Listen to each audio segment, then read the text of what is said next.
I'm actually rather worried about the pace that this is operating, or that we're moving forward. Now we're among friends here today, but there's a lot of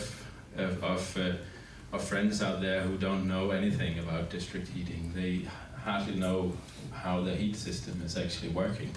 If you ask most of I'm from Denmark, most people in Denmark don't even know they have district heating. I mean, this is the way the real world works.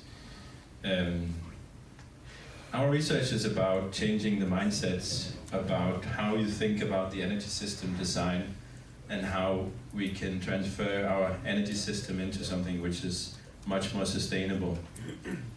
We know it's much cheaper to cooperate with your neighbor if you have a neighbor.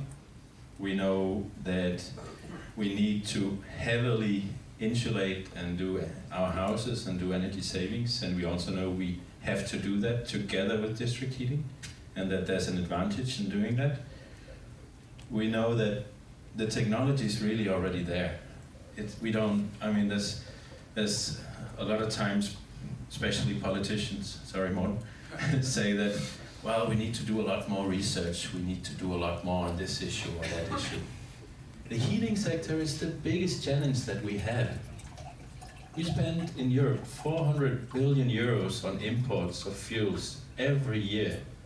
And 50% of our demand is on the heating sector. 30% of our imports is from Russia. And we have known technology that can solve that.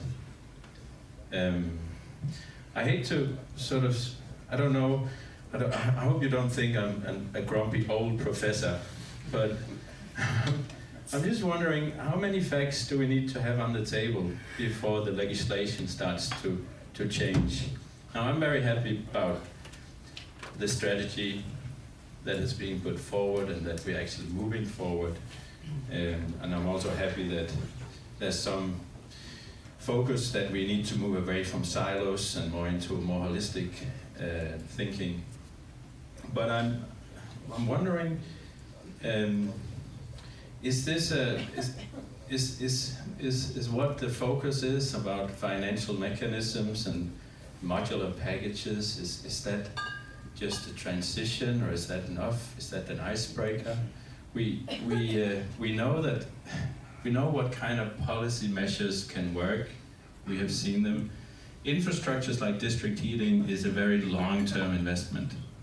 And this also requires us to look at infrastructure such as district heating from a different perspective.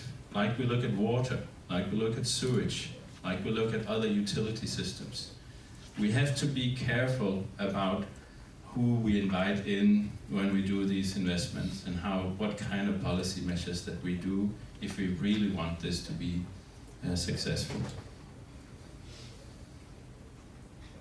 Okay, thanks.